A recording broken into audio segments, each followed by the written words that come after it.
I'm Brian Crombie, and we're going to be talking on the Brian Crombie Show. We're going to be talking about politics, arts, business, and social issues on the Brian Crombie Show on Canada One TV.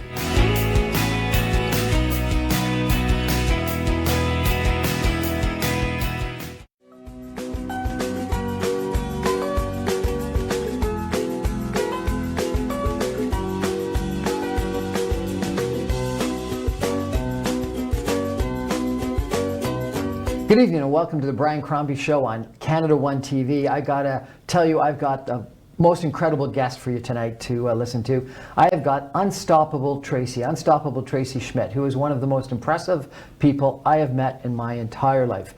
This lady is a four-limb amputee, she calls herself, though they were never amputated. She was born without any arms and without any legs.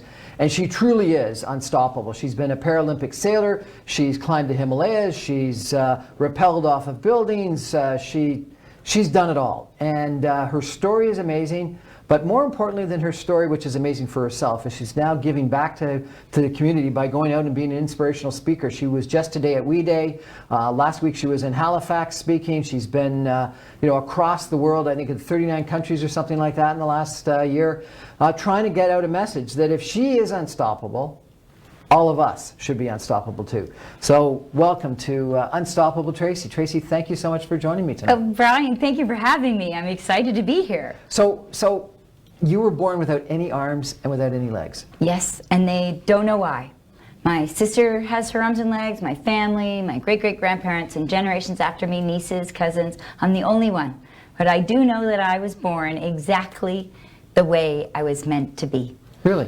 Yeah. What an incredibly positive attitude you've got. Now, you told me this story once about you were put on a blanket on the front yard. Yes. And you didn't know you were supposed to stay still. You went and started playing. It's true. It's true. Tell me what happened. Well, a little sort of backtrack to it is that my mom actually found me crying on the blanket.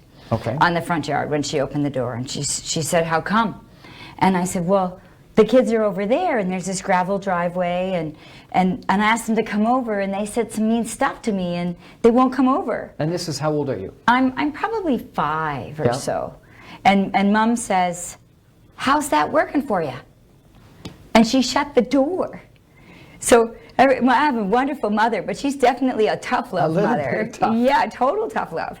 And I kind of, at first I was thinking how mean she was, but then I got this light bulb. I'm like, okay, I'm allowed to be sad that they're being mean, or I could be sad, and we can all be sad, and do something about it. Yeah. And so that's when I decided, okay, I'm going to roll down this lawn. It was a big steep hill where we lived. And I like to say I borrowed the skateboard at the bottom of the driveway. And I have one long arm. My legs are missing above me and my left arm's missing, but I do have the one long arm. So I got on the skateboard on my bum and I skateboarded over to their lawn and I rolled up their lawn.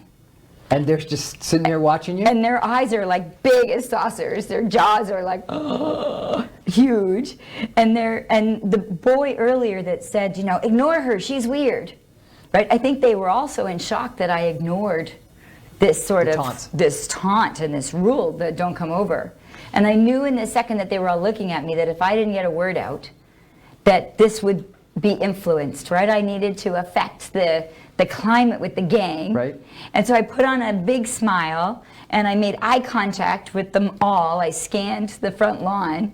And even though I was scared, like I was petrified, so it was a completely fake smile in many ways, right? And I just said, "Hi, I'm Tracy. Can I play?" And they were sort of taken aback. And you're, I presume, on the skateboard or on your stumps? No, on my stumps, my legs were off, so I'd skateboarded over and rolled up their front lawn. And then the bully, from before, he didn't know what to say because I just spoke up. And so he said, "The new kids, always it." And then a game of tag. It was like totally, right? It is a game of tag, totally a game of tag. And I didn't know how I was going to play tag without my legs and all these kids running around. But I knew if I didn't say yes, it wouldn't work out, right? I had to figure out how. And I couldn't say to them, "I don't know if I can play tag." So I just said, "Okay." And when we played tag, I don't know why, but all of the kids stayed on the front lawn. nobody ran on the gravel road, nobody ran off the lawn, and so that way I could walk on my knees and I could roll around and play and tag and find them. And then it was fine forevermore after that. And no one told them this is what they had to do, they just sort of did it. That's a great sort of example of empathy, compassion, understanding, etc. Yeah, and show up confident, right? Yeah. So as a child, and then as a businesswoman, even if it's a room full of businessmen, that I'm a valuable contributor and I've got something worth saying, and even if I'm petrified, you get up and do it. You get up and do it, and you act like you belong. You act like you're meant to be there until you're meant to be there. Well, and I've also seen you just out and about where people are staring at you and wondering about you, and you're just so wonderful of going up and introducing and asking if they want to touch your arm or whatnot. It's an amazing capability that you have to disarm people and make them feel comfortable with your abilities and your disabilities. Oh, I'm so lucky to be born this way, right? So right from a little girl, people are staring or sad or crying. Even this week, right? Somebody just spontaneously started crying looking at me. In 2020, it still happens, so the trick is if I can read somebody's eyes and make them feel comfortable before the conversation goes south. And I got to learn that as a little girl. But it's great in sport, it's great in influencing and persuading others, and it's just great in creating a world where everybody's included, everybody's welcome. There's everyone, everywhere, there's a place for each and every single one of us. It's a fantastic attitude, but you have done so much more than just that. Like you've got the story about playing, and you've told me a story about teaching people how to tie shoes, but then you went and became a Paralympic sailor. And you had told me some story about Outward Bound, and you learned how to sail, and then you went down to Florida and learned how to become a really good sailor, and then you competed in the Paralympics? Paralympic trials. And it didn't just happen like snap your fingers, right? Like when I started sailing, I was falling out of the boat. And I failed my first summer. But what do you do when you fall out of a boat? Get back in. You just get back in. And so for me, it took me a little longer to figure it out. And I failed the first summer, but now a World Cup sailor. And I remember having a phenomenal job, and the contract had come to an end, and I was really sad, and I knew there'd be another door that would open, but I wanted to sort of shake up my head and say, okay, what I focus on grows, what do I love? And I thought, sailing. And so I flew off that day. I was finished my contract at 11:30 on a Friday morning. Okay, sorry, so I have misunderstood. So you were sailing as a teenager in Lake Ontario. Yep. But then this opportunity to become a Paralympic sailor was numerous years later. Many years later. Really? Okay. Many years later. Because I could swim, I could sail. Because I could sail, I could teach sailing. Because I could teach sailing. I was a teacher in Uganda and Jamaica and Nepal and Mexico and over 20 countries in my 20s. And then when I came back, Air Canada was on strike. And so they hired me as a teacher, short term. And they fell in love, and I was lucky enough to start to be part of their management and career development. And I had an 8-year career at Air Canada, a 5-year career at Shoppers Drug Mart. So whenever a company was in crisis and they needed to do focus groups and find new solutions, that was me. I'm the girl that comes up with supporting others to see for themselves their creative solutions. Okay. I don't give you the idea, but I help you tap into that.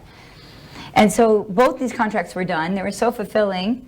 And then I'm in this parking lot sad that my job's over. And so I Googled sailing just as a flashback to what you had done? A pick-me-up, just for the weekend. But when I went down there, it was a North American regatta. And I didn't know at 8 a.m. I was going to be in this regatta, but by 5:30 that day, I had found it and got on a plane to get there to do it. And I ended up, in one of the 12 races, I ended up getting a first place. And the U.S. Paralympic coach, Betsy Allison, had seen me. She's like, who are you and where did you come from? And I got all excited. And on the flight home, there was Hurricane Sandy. Oh, my God. And I thought I was going to die. And so I decided if I lived, I was going to pursue my Paralympic dream. And, of course, I lived. And so what works in business and in life and all the pieces of the puzzle is always who you surround yourself with is who you become. Yep. So I wanted to surround myself with some stellar sailors, some Olympic and Paralympic sailors. And I was told there's only one gold Olympic sailor in all of Canada, and his name was Magnus. Okay. So I phoned him and I tweeted him and I Facebooked him, and he never answered. So I thought, okay, well, he doesn't know who I am, and he only trains men. So I got to get down there. So I packed up everything, my bed, my wall unit, and if it didn't fit in my car, I sold it on Kijiji. And you went to? I went to find Magnus. And where's Magnus? Magnus is, I was in Toronto and he was in Miami, Florida. And you drove to Florida? I drove to Florida on my own. And I'd never filled a gas tank on my own before, but I'd have my legs off, so I'd bum shuffle out of the car and bum shuffle to the back of the car. And people were just attracted to me doing whatever I could. And so I never filled one gas tank. You truly are unstoppable. You really are unstoppable. But I'm going to stop you because we're going to take a break for a message. And we're going to come back and hear more about how you found Magnus. Thank you. Stay with us on the Brian Crombie Show on Canada 1 TV with the Unstoppable Tracy.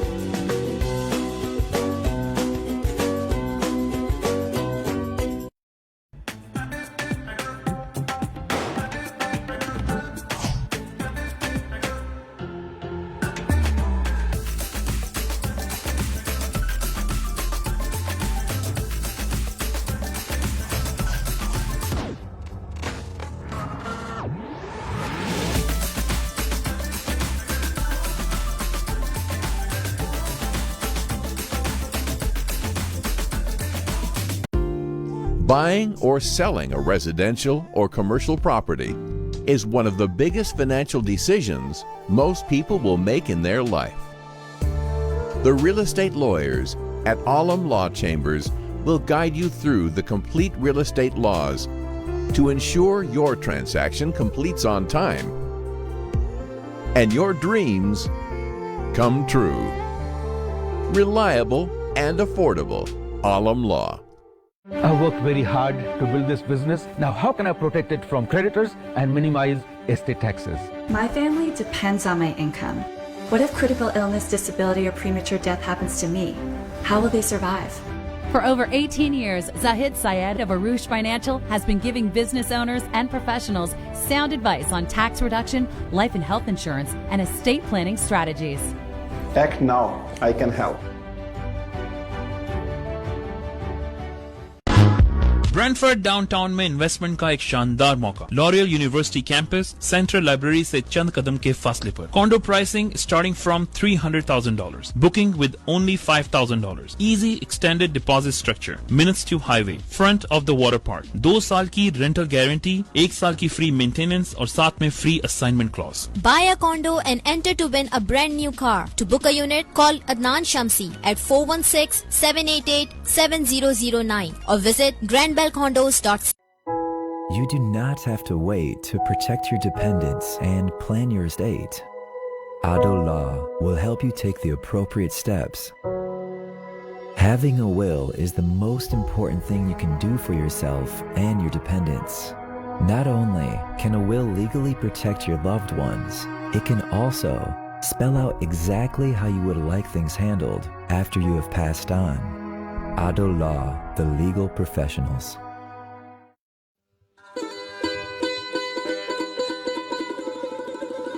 आलमी तिजारत का नया मरकज गवादर का बायतमाद इदारा new vision group आपको दे मुस्तकबिल की कीमती सरमायाकारी का सुनहरी मौका। अमेरिका और कनाडा में रहते हुए सरमायाकारी और भी आसान।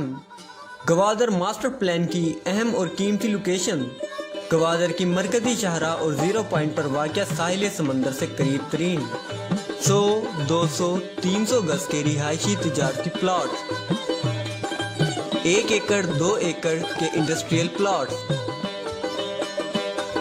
निहायत मुनासिब कीमत और महाना आसानी के साथ में अभी अपने प्लॉट बुक करवाएं। मजीद मालूमात के लिए राब्ता फरमाएं। Air Wings Travel and Tours North America की सबसे बाएतमाद और फास्टेस्ट एयर ट्रैवल सर्विसेज। 25 साल का तजर्बा लिए लातादाद अफोर्डेबल ट्रैवल डील्स के साथ excellence in customer services on just 1 phone call. ये है air Wings Travel and tours. For booking call now 1855-247-9464 और 905-272-2300। Air Wings Travel and tours. GTA Real Estate Investments.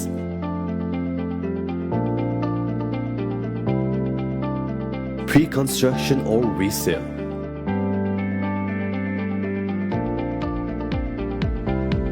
Consult trusted realtors.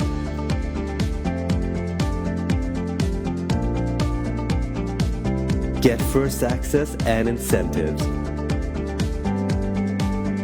Contact Khalid Aziz or Mashood Khalid, 647-865-2949.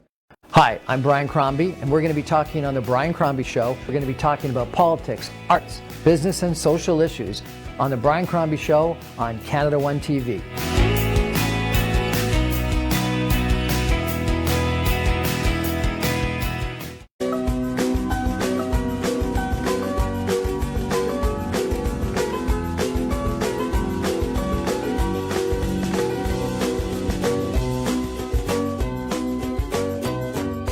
Good evening, welcome back to the Brian Crombie Show on Canada One TV. We're having a fascinating conversation with Unstoppabletracy, Tracy Schmitt, a friend of mine who I think is just unstoppable. She's an inspiration, and whenever I've got, actually I'll tell you, about a year ago I had a hip replacement operation, and I was complaining, it was painful. And Tracy came over to visit me and said, Brian, if I could live with no arms and no legs, you can deal with this hip operation. And probably that more than anything motivated me to get my act together and deal with it. So thank you very much for coming over and giving me some tough love. Some tough love, and I'm glad it made a difference for you. It did. So we were just talking about you've driven to Florida, you're trying to find this guy by the name of Magnus, and did you find him? He wasn't there. Oh my God.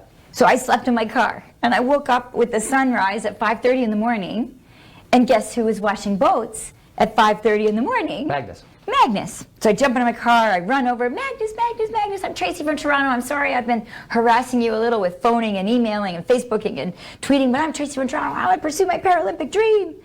And Magnus is just like washing a boat, right? Well, that's nice, right? Like he didn't care. He didn't care, but in a kind way. Well, I realized I was all me. And I needed to speak to his listening. I needed to understand what he was doing, and he was washing boats. So I picked up a sponge, and I started washing the boat. Well, I ended up washing boats for Magnus for 3 months. What? 3 months, hiding in his boatyard, living in my car, washing his boats, before he finally said, come on. I'll teach you. I'll teach you. And I was a sailor, but he made me high performance. And he didn't get me to only Paralympic trials, which was a feat in itself. He got me to World Cup regattas, where I was sailing against able-bodied men, 27 men and 3 women in Melbourne Olympic class regatta. And everybody had hands and feet. And you're competing with them. And I'm competing with them. And my adaptions, they said, you can't have those. It's a one design rule. And I think they thought I would bail out of the race. But I didn't. I sailed the race without my adaptions. You know, Tracy, number one, your stories are always amazing to me. But your determination and tenacity to wash boats for 3 months, and what are you? You're in your 20s or 30s at the time? I was 40s. And you're giving it all up. You've just gone my through job, a my contract home. with Air Canada, a contract with Shoppers Drug Mart.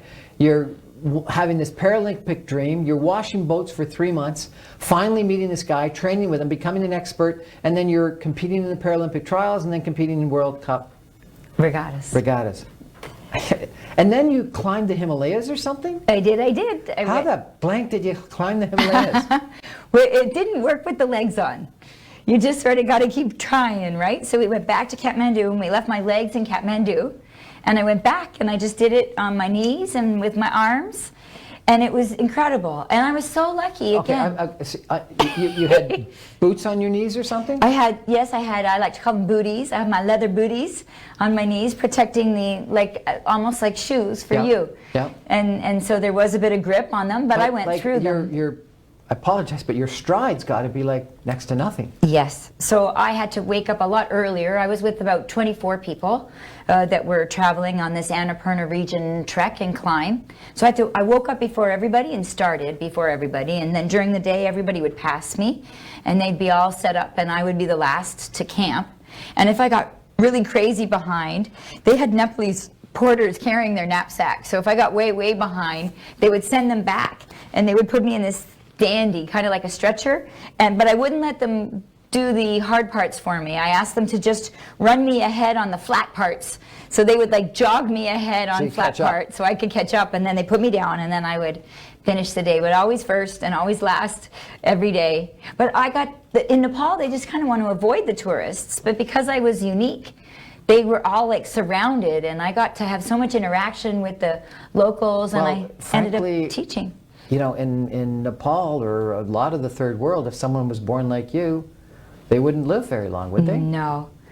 I think that they either, they have to kill their children off, or because there's not enough food, people with disabilities aren't seen as valuable contributors, so they need to give the food to those that can support the most people. Right. So I didn't see very many disabled people at all. I saw one man missing his foot. He'd only lost it within the last couple months, and it was frostbite, being a guide for someone doing Everest. And I strongly suspect he won't be alive a year from when I met him. And well, so you truly are an inspiration, and now what you're doing is trying to pass on this inspiration to other people. You're traveling the world, and was I right, 39 countries or something like that? Oh, well over 40. Well over 40 countries. Last year? Oh, last year was 20 countries. Okay, last year was 20, but 40 in total? 40 in total in a lifetime. And doing speaking and doing seminars and workshops and whatnot, yes. and trying to tell them that they're unstoppable. They're unstoppable. And I mean, it's true, inspirational speaker, but it's not about inspiration. It's about having inspiration and then taking action, right? So I don't want to inspire people. I'm happy that I put a smile on people's face, or positive tears instead of negative tears to their eyes. But I want to inspire people that when they walk away and say, what's my excuse? I am going to write that book. I am going to ask for that promotion. I am going to make that proposal, right? I want people to But Tracy, not a lot of people, completely able-bodied, would give up all of their possessions on Kijiji, pack up their car, drive to Florida, and wash boats for 3 months to achieve a dream. Yes. Not many people have that determination. No. You get that crystal clarity and dial it up. So you were a bit of an athlete in at least your high school years and onwards, and you still stay active, which is incredible. And so when you're learning or drama or music, you're an incredible music aficionado, which is amazing. And so when you're learning a new skill, art or sport, it takes us, let's say, 30 years or so for Brian and I to get to where we're sitting here today. And it's over time for those left brainers picturing a line graph. But when we get a great instructor or a great coach or a great podcast or a great TV interview, and we surround ourselves with phenomenal souls like Brian, who is an amazing strategist and an incredible influence in my life to dial my results up and drive me to perform well. So it's like that in sport. That's very kind of you, but what you're saying is that having a mentor or a coach is critically important. Critical. And that makes sense. Instead of 30 years, you take a leap. Yeah. And so I want to be that leap for people. Like you were a leap for me. I want to be a leap for others. Don't take 30 years. Take 30 minutes with me, and we will leap. So, I think the lesson of tenacity and inspiration and persistence that you've got is a great one. I think that mentors is a great one. I think that it's obvious. One of the other ones is bad things don't stop you. And one of the biggest achievements I've achieved in my life, what came after a bad thing. Yeah. And so I think that, and I've often wondered if that bad thing hadn't happened, would I have gotten the motivation to actually achieve the thing that I wanted to achieve? Yes. And so many people, when they get that pitfalls or the bumps in life, give up. Yes. And so I think the other message that you've got is, don't give up. No. And I don't know what's going on behind your listeners' eyes. I don't know what's going on. I don't even know what that bad thing was for you. But I also know that I have every excuse to not be climbing the Himalayas. Yes. I have every excuse to not be busting up pilot strikes at Air Canada or busting Uber into Canada or helping Shoppers Drug Mart with pharmaceutical reform. I have every excuse not to live out of my car for 3 months as a 4-way amputee. But I know that if I live a life of no excuses, I live a life of no limits. No excuses, no limits. Live a life of no excuses and you have no limits. Yes. That's a great adage, great inspirational adage. Mm-hmm. So no excuses. So what's next for you? You're going to keep speaking? Keep speaking. and it would be great to do 40 more countries that I haven't been to. So if you have any leads out there, please certainly invite me. And definitely. And you were speaking at We Day today, I understand? We Day. I was part of a We Day Global Classroom Learning. Fantastic. And met Spencer West, who is sort of their legacy person, and I was there as a Rick Hansen ambassador on behalf of the Rick Hansen Foundation. And so love still being a part of. And I heard this rumor that you were thinking about running for politics. Oh, look at you planting the seed for me. It's true, it's true. Well, if you run, I'll be your campaign manager. Okay, you heard it on TV, folks. I've got a campaign manager. Tracy, thank you so much for joining us tonight. I have to tell you that Unstoppable Tracy, who's an author, I should have mentioned that, and you can go to unstoppabletracy.com, I presume. That's right. And download her book for free. And it is an unbelievable story where several of these stories about the playing on the blanket and the shoelaces, I've read the book. And she also has got a bunch of lessons in there that I think are very helpful. And she also posts where she's speaking. If you get a chance to meet Tracy, I've seen her a couple of times now speak in front of children, in front of adults, and whatever the crowd, she's motivational, she's inspirational, and you walk away and you're unstoppable, because there are no excuses, because when you see Tracy and what she's accomplished, you have to accomplish the same thing. Anyway, thank you for joining us tonight on the Brian Crombie Show on Canada One TV. Thank you very much. Good night.